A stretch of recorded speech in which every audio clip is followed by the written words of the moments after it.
ሰላም ሰላም ቤተሰብ እንዴት ናችሁ? እኔ ያለው እግዚአብሔር ይመስገን።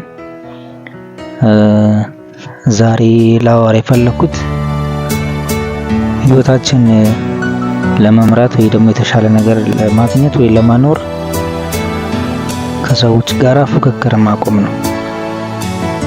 ራስን ከሰዎች ጋር አለማወዳደር። ፉክክራችን፣ ውድድራችን ከትላንትና ማንነታችን ጋር መሆን አለበት ብዬ አስባለሁ።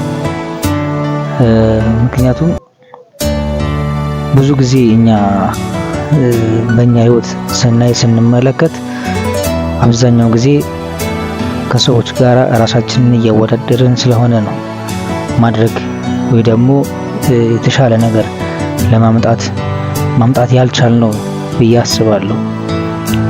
ምክንያቱም በዙሪያችን ያሉ አብሮ አደግ ሊሆን ይችላል፣ ጓደኛ ሊሆን ይችላል፣ በዙሪያችን ያሉ ሰዎች እየተመለከትን ምክንያቱም ብዙ ጊዜ አብረን አሳልፈናል፣ ብዙ ጊዜ አብረን እንበላለን፣ አብረን እንጠጣለን። የምናውቃቸው ሰዎች በሚለወጡበት ሰዓት ላይ ራሳችንን በእነሱ ልክ እናደርገዋለን። እነሱ በተሳካላቸው ልክ እኛን እነሱ ላይ እናስገባና እኔ እንደዚህ አልተሳካልኝም እና እያለን ራሳችንን እንወቅሳለን፣ ከፈጠራችን ጋር እንጣላለን። ከዚህ ይልቅ ግን መጀመሪያ ላይ ማስቀደም ያለብን ብዬ የማስበው ውድድራችን ከሰዎች ጋር ማድረግ አይገባንም። ውድድራችን፣ ፉክክራችን መሆን ያለበት ከትላንትና ማንነታችን፣ ከትላንትና ስህተታችን ነው። ትላንትና ካልሰራን ዛሬ መስራት፣ ትላንት ወድቀን ከሆነ ዛሬ መነሳት፣ ትላንት ገንዘብ አላገኘን ሊሆን ይችላል፣ ዛሬ ገንዘብ ማግኘት። ምክንያቱም ያ ሰውዬ በእኛ በኩል ጓደኛም ሊሆን ይችላል፣ ወዳጅም ሊሆን ይችላል። ስለዚህ እሱ ተሳካለትና የኔም ህይወት ለምን አልተሳካልኝም ብለን የኔም እንደዚህ አልሆነልኝም ብለን ወይ ደግሞ እሱ ሀብታም ከሆነ እንደሱ ለመሆን ነው የምንጠራው።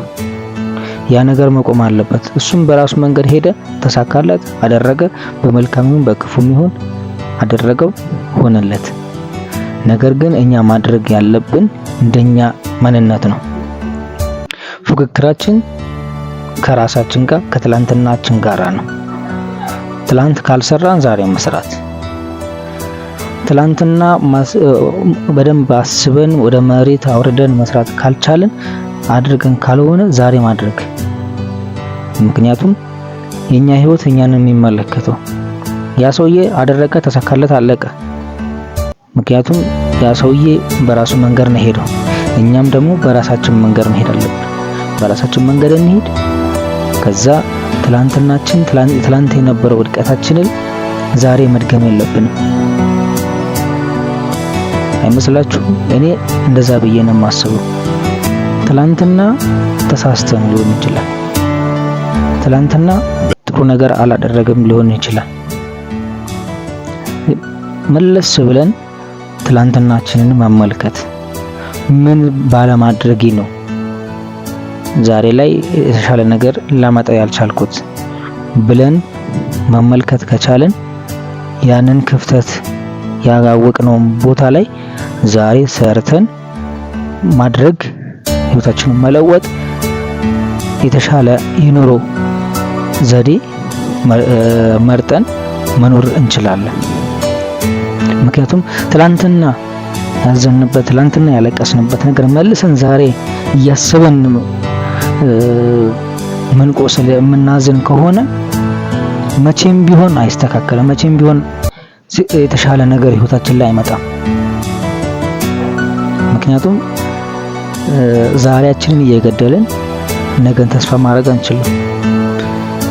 ፉክክራችን ከራሳችን ጋር ነው፣ ከውስጣችን ጋር ነው። ውስጣችን ላይ ምን አለ? ስለዚህ ያንን እንመልከት፣ ሰዎችን አንመልከት፣ ከሰዎች ጋር ፉክክር አናድርግ። ትላንት የሳትንበት የወደቅንበት ነገር ዛሬ እናስተካክልና የተሻለ ነገር ለመኖር እንሞክር። እናም የዛሬ ሀሳቤ ይሄን ይመስላል።